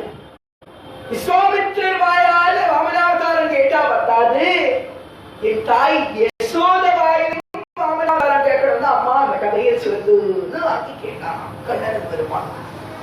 அப்படி வாமனாவதார சரித்திரத்தை ரசிச்சு சுவாமி கேட்டு முடிக்கிறார். வாமனாவதார சரித்திரம் சொல்லி முடிச்ச உடனே ராமாவுக்கு இன்னொரு கதை சொல்றேன் அப்படின்னு நடத்திட்டு இந்த கதையை சொல்லிட்டே இருக்கிறார். ரொம்ப காலங்களுக்கு முன்னாடி லோகத்துல ஸ்ரீ பிரம்மதேவன் சிருஷ்டி ஆரம்பிச்சான். அப்படியே ஒன்னொன்னா சிருஷ்டி பண்ணிட்டு வர காலத்துல லோகத்திலேயே அழகான கேசத்தை எடுத்து வச்சுண்டா, லோகத்திலேயே அழகான நெற்றி எடுத்து வச்சுண்டா, லோகத்திலேயே அழகான புருவங்கள் எடுத்து வச்சுண்டா, லோகத்திலேயே அழகான கண்கள் மூக்கு வாயின்னு லோகத்திலேயே அழகான ஒரு பெண்ணை படைச்சான் பிரம்மதேவன். ஹல்யம் அப்படின்னா ஒரு களங்கம். அகல்யம் அப்படின்னா களங்கமே இல்லாத ஒரு பெண். இந்த பெண்ணை அப்படி அழகா படைச்ச பிரம்மதேவன் உயிர் கொடுத்து அவளுக்கு நாமம் சுற்றாராம். அகல்யா அப்படின்னு நாமம் சுற்றாராம். சூட்டி குழந்தையை கொண்டு வச்ச உடனே 33 கோடி தேவதைகளும் எல்லா ரிஷிகளும் இந்த பெண்ணை பார்த்து அப்படியே ஆச்சரியப்பட்டு பெறுகிறாராம். பிரம்மதேவன் இந்த பெண் கையில ஒரு மாலையை கொடுத்து முதல்ல யார் 2 தலை உள்ள பசுவை பார்க்கிறேனோ அவ வந்து நின்னுமோ இந்த பொண்ணு அவளுக்கு மாலையை பார்த்து கல்யாணம் பண்ணிப்பான் அப்படின்னு இந்த பெண் கையில ஒரு மாலையை கொடுக்கிறார். அகல்யா தேவியோட கையில. அத்தனை பேரும் போய் தேடுறா, மாடு எங்க இருக்கும், அதுவும் 2 தலையோட மாடு எங்க இருக்கும்னு தேடுறா. லோகத்துல எங்கேயுமே அந்த மாதிரி ஒரு மாட்டை இது வரைக்கும் பிரம்மா படைச்சது கிடையாது. அந்த தைரியத்துலதான் சொல்றார் பிரம்மதேவன். 2 தலையுள்ள மாட்டை பார்த்துட்டு வந்து எழுதுவா, அடுத்த க்ஷணம் மாலை அகல்யா கல்யாணம் சோழா அகவம் அப்படின்னா எல்லாரும் போய் தோல்வியத்தான் தழுவலாம். இந்திரன் பார்த்தான், எங்கேயாவது 2 தலையோட மாடு இருக்கா, இல்லாட்டி பழச்சாவது பார்த்துடணும் அப்படின்னு இந்திரன் அந்த பெண் மேல இருக்கிற ஆசையில அப்படியே தேடி இருந்தான். எங்கேயுமே அந்த மாதிரி மாடு இல்லை. நாரத மகர்ஷி பார்த்தார், அகல்யை யார கல்யாணம் பண்ணிக்கணும்னு விதி இருக்கிறதுன்னு பார்த்தா ரொம்ப ரொம்ப ரொம்ப ரொம்ப சாத்விகமான ஒரு மகர்ஷி கௌதம மகர்ஷி. அவரைத்தான் இவ கல்யாணம் பண்ணிக்கணுங்கிற விதி. அதனால கௌதமர் அழைச்சுன்னு நாரதர் போனார். சுவாமி இங்க இருக்கிற மாட்டு தொழுவத்துல லட்சக்கணக்கான மாடுகள் இருக்கு. உங்களுக்கு இப்ப 2 தலை உள்ள மாட்டை காமிக்கிறேன். நீங்க அகல்யை கல்யாணம் பண்ணிக்க போறீங்கன்னா அப்படியே சாதாரணமா இருக்கான். ஒருவேளை இந்திரன் கிட்ட போய் சொல்லியிருந்தா இந்திரன் குதியா குதிச்சிருப்பான். ஏன் அப்படின்னா கௌதமருக்கு எதிரையும் ராகம் கிடையாது. ஆரம்பத்துல பார்ப்போம், ராக துவேஷ முக சுர மாரி, ராகம் விருப்பே கிடையாது. எதிரை பற்றற்றவளா இருப்பான். காமிக்கிறியா ராதா காமி கல்யாணம் ஆட்டம் எதிரையுமே விருப்பு வெறுப்பில்லாத மகர்ஷி அவர் அழைச்சிட்டு போய் இங்க காமிக்கிறார். ஒரு மாடு பிரசவிக்கிறதா. அப்ப அந்த மாடு பிரசவிக்கும் பொழுது இந்த கண்ணு குட்டியோட தலை பின்னாடி இருந்து வருமோனோம். 2 தலை உள்ள ஒரு மாட்டை பார்த்துட்டேன் அப்படின்னு நாரத மகர்ஷி சாட்சியா இருந்து கௌதமரை வச்சு பிரம்மா முன்னாடி இருந்த அகல்யைக்கு ரொம்ப ஆனந்தமா ஆகி பிரம்மாவானதனுடைய தந்தையாரோட ஆசீர்வாதத்தோட மாலை சாற்றினாய் கௌதமர், மாலை சாற்றினாய், மாலை மாற்றினாய் அகலிகை, மாலை சாற்றினாய். ரிஷி புங்கவ கௌதமரின் திருக்கழுத்தில் சாற்றினாய், மாலை மாற்றினாய் அகலிகை, மாலை சாற்றினாய். ரிஷி புங்கவ கௌதமரின் திருக்கழுத்தில் சாற்றினாய், மாற்றினாய் அகலிகை, சாற்றினாய். அகலிகா கல்யாணம் ஆகி கோலாகலமா வந்து ஒரு எத்தனை குத்தரை வச்சுட்டு பிரம்மா கிழமை மேல போட்ட அகல்யையும் கௌதமும் நல்லா சந்தோஷமா இருந்ததாலாமா. இப்படியே காலம் போயின்னு இருக்கும் போது இந்திரன் இந்த செய்தியெல்லாம் கேள்விப்பட்டு பஞ்சகமா அகலியை அடையணும் அப்படின்னு முடிவு பண்ணினாள். தேவலோகத்துல இருக்கிற இந்திரன் தான் நினைச்சபடி நினைச்ச ரூபத்தை எடுக்கக்கூடியவன். அதனால ஒரு சேவலோட ரூபத்தை எடுத்துட்டு போய் நடு ராத்திரியில கௌதமாசிரமத்தோட வாசல்ல போய் நின்று சேவலா இருந்த இந்திரன் கூவினான். கௌதம மகர்ஷி விடிஞ்சுடுத்துன்னு நினைச்சிட்டு ஸ்நானம் பண்றதுக்காக வேண்டி ஆசிரமத்துல இருந்து வெளியில நடந்த இந்திரன் கௌதமனோட வேஷத்துல அகலிகையினுடைய ஆசிரமத்துக்குள்ள நுழைஞ்சுட்டான். ராமா சித்த நேரம் கௌதமர் வாசல்ல போய் பார்க்கிறார். நதிக்கரையில போய் பார்த்தான். சூரியன் உதிக்கிறதுக்கான எந்த அடையாளமும் இன்னும் இல்லை. நடு நிஷியா இருக்கிறது. யாரோடையோ சதித்திட்டது அப்படின்னு வெகுண்டு அப்படியே திரும்பி மறுபடியும் ஆசிரமத்துக்குள்ள நுழையக்கூடிய சமயத்துல ரொம்ப வஞ்சகமான கீழ்த்தரமான எண்ணத்தை கொண்ட இந்திரன் ஆசிரமத்துக்குள்ள இருந்து வெளியில வந்ததை பார்த்தான். உள்ளே இருந்த அகல்யா தேவி வெளிவந்து ஒரே ரூபத்தில் இருக்கிறத பார்த்து அப்படியே மயங்கி கீழே அமர்ந்தாள். பிரமிச்சு போனாள். நிஜமான கௌதமர் பொய்யான கௌதமர் இந்திரங்கிறத பிடிச்சு அவனை பிடிச்சுட்டான். டே இந்திரா, மகாபாதகம் பண்ணிட்டே மறையாத தழும்புகள் ஒரு மேடையில உண்டாகட்டும் அப்படிங்க அவன் எல்லாத்தையும் கண்ணா மாற்றி மேல இந்திரனுக்கு சாபம் கொடுத்து சகசிராட்சணா 1000 கண்ணுடையவனா நீ போ அப்படின்னு கண்ணன் பாதத்தை கூட கீழே மூட முடியாமல் இந்திரன் அவஸ்தப்பட்டிருப்பான். இன்னைக்கு வரைக்கும் ஒரு பெண் மேல மாற்றான் மனைவி மேல ஆசைப்பட்ட இந்திரனுக்கு மிகப்பெரிய தண்டனை கொடுத்தார் கௌதம. தன்னுடைய புருஷன் இவர் இல்லையே அப்படிங்கிறது மனசு சந்தேகமா இருந்தப்ப கூட அவன் ஆத்துக்குள்ள அலோ பண்ணின அந்த அகலிகைக்கு மிகப்பெரிய ஒரு சாபத்தை கொடுக்கணும் அப்படிங்கிற ஒரு நோக்கத்தோ ஸ்ரீ கௌதம மகர்ஷி அகலியே என்னதான் நீ பிரம்மபுத்திரியா இருந்தாலும் மகாபாத்தகத்தை பண்ணிக்க. உன்னுடைய ஆத்துக்காரன் இல்லாத ஒருத்தனை நீ உன்னுடைய கிரகத்துக்குள்ள உள்ள வர்றதுக்கு அனுமதி தந்திருக்க. அதனால இந்த க்ஷணம் இப்பவே தேகம் கல்ல போயிடட்டும் அப்படின்னு சாப்பிடும். அப்படியே ஆத்துக்கார நமஸ்காரம் பண்ணின நிலையில கல்லா மாறி போயிட்டாள். இப்படி எல்லாம் மாற்றிடாத அவசரம் அந்த காலத்துல எப்படி தர்மத்தை நிஷ்டையோடு இப்ப அந்த ஆசிரமத்துக்குள்ள கூட்டிட்டு போறேன், நீ போய் பார்த்துட்டு வா. தாஜ்மஹால் காமிக்கிறா, பெரிய கோவில் காமிக்கிறா, இந்த மாதிரி குழந்தைய டூருக்கு கூட்டிட்டு போய் இங்க பாருப்பா, இதுக்கு பேர்தான் தஞ்சை பெரிய கோவில், இதான் ஸ்ரீரங்கம், இவ்வளவு பெரிய கோபுரம் கட்டியிருக்காப்பா, டூர் கூட்டிட்டு போய் காமிக்கிறாள். அந்த மாதிரி இதுதான் கௌதம ஆசிரமம், உள்ள அந்த கல்லு இருக்கும், நீ போய் பார்த்துப்பா அப்படின்னு அனுப்புறாங்க. உள்ள கல்லு இருக்கிறது, போய் நீ பார்த்துட்டு வரலாம். ராமச்சந்திரமூர்த்தி குருநாதருடைய அனுகிரகத்தோட பின்னாடி லக்ஷ்மணன் போய் உடனே சுவாமி அனுகிரகம் பண்றதுக்கு ஆசைப்படுவாராம். பின்னாடி லக்ஷ்மணன், அதுக்கு பின்னாடிதான் விஸ்வாமித்திரன்.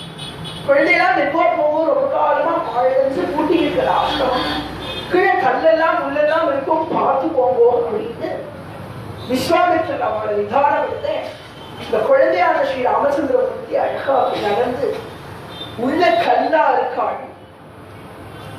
இந்த நித்தத சுவாமி அப்படி நடந்து வராளாம். கல்லால் அகலிக்கிறார், வேலையெல்லாம் சிறுக்கிறதா, கல்லா இருக்கிறது. ஆஹா, சாப விமோசனம் கிடைக்க போகுது. பாபமே பண்ணாத எனக்கு கௌதம மகர்ஷி சாபம் கொடுத்துட்டா. ஆனா என்ன சாப விமோசனம் பண்றதுக்கு செகண்டாலே வரா அப்படின்னு அவ்வளவு ஆனந்தப்பட்டிருந்தாளாம். பரமானந்தமாம் அவளுக்கு அகல்யாதேவிக்கு. அப்படியே புலகாங்கிதம் அடைகிறாளாம். சுவாமி என்ன ஸ்துதி பண்ண ஆரம்பிக்கிறாளாம். இருந்த வேண்டனே அப்படியே ராமச்சந்திரமூர்த்தி நடந்து வரா. அப்பவே சாப விமோசனம் ஆயிடுது. அப்பவே சுவாமி உள்ள ஆசிரமத்துக்குள்ள பாதத்தை எடுத்து வெச்ச உடனே அகல்ய பெண்ணாக ஆரம்பிச்சுட்டாளாம். ஆனா ஒரு ரவரசாத்தா சுவாமி பாதத்தை எடுத்து அந்த ஒரு ஸ்பர்ஷம் பண்ணாராம். அகல்யங்கிற அந்த கல்லு மேல சுவாமி பாதத்தை ஸ்பர்ஷம் பண்ண கல்லறக்கர் உயிர் உண்டு கல்லை பெண்ணாகி. சிதாசிரமத்தில் ஸ்ரீ ராமச்சந்திரமூர்த்தி யாக சம்ரக்ஷணக்காக போனவன். சுபாகுங்கர ராட்சசனை சம்ஹாரம் பண்ணினார். மாரீச்சர ராட்சசர் ரொம்ப தூரம் தூக்கி கடந்து தூக்கி இருந்தார். கல்லறக்கர் உயிர் உண்டு. கல்லை பெண்ணாக்கிறதுக்காக அப்படி ஆசிரமத்துக்குள்ள நுழைஞ்ச உடனே கல்லியை அப்படியே ஆனந்தமா புல்லரிச்சு ஸ்ரீ நாராயண பகவதி நாராயண வர்ணிக்கிறாள். பக்தி பண்ண பண்ண நடக்கும் தான். ஏன் ரோம புலகம் ஏற்படுறது குருவாயூரப்பா அப்படிங்கிறாரு. காலையில வந்து கையில சேவையில உன சேவிக்கிறது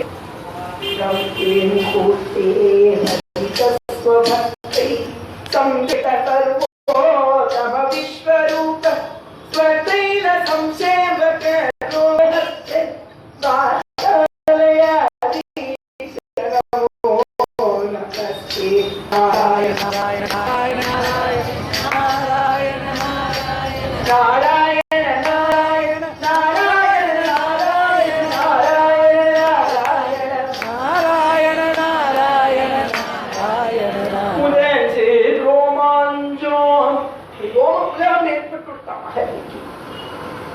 அப்படியே கல்லா இருந்தவை கொஞ்சம் கொஞ்சமா சுவாமியோட ஸ்பர்ஷம் அப்படிப்பட்ட அடுத்த கணத்துல அப்படியே ரூபம் வந்துட்டா. ஒரு ஸ்திரீ ரூபத்துல முன்ன எப்படி சுந்தரியா இருந்தாலோ அதை விட ஒரு சுந்தரமான ரூபத்தோடு மகா குணவதியா தான் பண்ணின அந்த பாபத்தை முழுமையா அந்த பாபத்துடைய கழிவுகள் அத்தனையும் நீங்கி சந்திரன் அமாவாசையா இருந்த ஒருத்தன் எப்படி அத்தனை அழுக்கும் நீங்கி பௌர்ணமி சந்திரனா ஜொலி ஜொலி ஜொலின்னு ஜொலிக்கிறானோ அப்படி ஜொலிச்சுண்டு கல்லா இருந்த அகலிகை அப்படியே எழுந்துட்டானாம். கல்லை பெண்ணாக்கிய கல்லை பெண்ணாக்கிய காபோதனே ராம கல்லை பெண்ணாக்கிய காப்புதனே ராமச்சல்லை பெண்ணாக்கிய காப்புதனே கருணை மழை பொழியாய் ராமச்சல்லை பெண்ணாக்கிய காப்புதனே ராமா கருணை மழை பொழியாய் ஸ்ரீராம சந்திரனை வெண்ணாக்கிய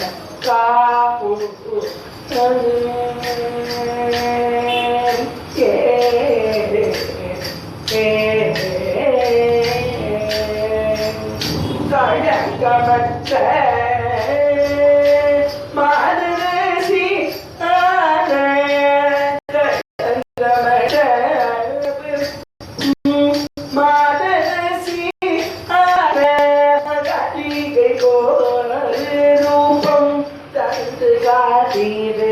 हरे आगि कोरु रूपम कदगाती दे हरे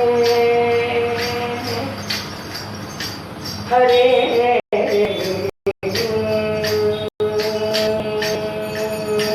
कल्लिने पेण्णाकी कल्लिने पेण्णाकी कल्ले तोरे போன்ற என்னை ஊக்க செய்தீரே ராமா கல் போன்ற எம் நெஞ்சை ஊக்க செய்தீரே ராமா கருணை புரிதீரே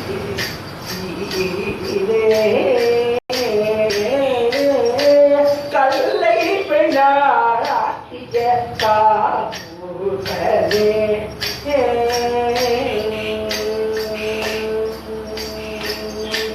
கானக மூழிதரம் கௌதம கருள் செய்ய கானக மூழிதரம் கௌதம கருள் செய்ய சஞ்சரித்தே வாழும் சதானந்த சஞ்சரித்தே வாழும் சதானந்த மது சரித்தே வாழும் சதானந்த மகிழ பசுபதி கங்கள் பசுபதி கங்கள் ஆனந்தம் கொள்ள பசுபதி மிருகங்கள் ஆனந்தம் கொள்ள ராமா அகலிகே சாதவி போதனம் ஸ்ரீராம அகலிகை சாதவி போதனம் அல்லை பெண்ணாக்கிய காப்புதனே கல்லை பெண்ணாக்கிய காப்புதனே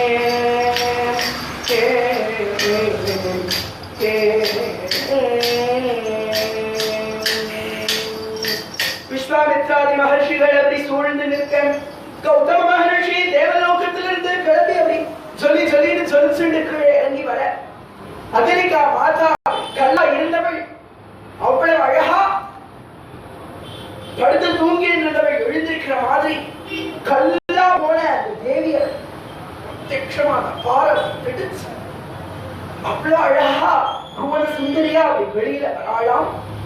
கௌதம மகர்ஷி பக்கத்துல இருக்க கௌதமரோட பாதாரவிந்தத்துல தான் விழுந்து சேவிச்சு கௌதம மகர்ஷி நமஸ்காரம் பண்ணி ஸ்ரீராமன் மேல அபூர்வமான ஒரு ஸ்துதியை வேற பண்றாளாம். கலியை ராமச்சந்திரமூர்த்தி ரெண்டு பேரையும் தம்பதி சமேதரா கௌதமரையும் மகரையையும் தான் விழுந்து சாதாரணமா சேவிக்க இந்த லோகத்திலேயே ரொம்ப ரொம்ப ரொம்ப ரொம்ப ரொம்ப திவ்யமான சிரேஷ்ட தம்பதிகளா கௌதமரும் மகரையும் இருக்க ஸ்ரீ ராமச்சந்திரமூர்த்தி தயங்கி நின்ன கௌதமர்கிட்ட சொன்னாளாம், சுவாமின்னு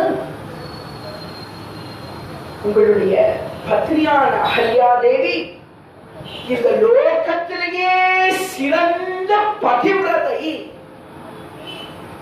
என்னுடைய தாயார் மாதிரி இருப்பவர், கொஞ்சம் கூட மனசுல கலக்கம் இல்லாமல் சஞ்சலப்படாமல் இப்பவே நீங்கள் அகல்யா மாதாவை அழைச்சுக்கணும் அப்படின்னு கேட்க, அகல்யா மாதா அப்படி கண்ணிலிருந்து ஆனந்த கண்ணீர் சொல்லிய, அகல்யக்கும் கௌதமருக்கும் பிறந்த குழந்தையான சதானந்தர் தாய் தந்தையர் அப்படி விழுந்து சேவிக்க, பிரிஞ்சு இருந்த ஒரு குடும்பத்தை ரொம்பயா ராமச்சந்திரமூர்த்தி அப்படி சேர்த்து வச்சார்.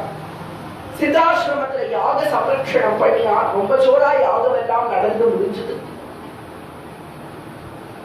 எல்லாம் ஆன கையோட மிதிலாபுரியில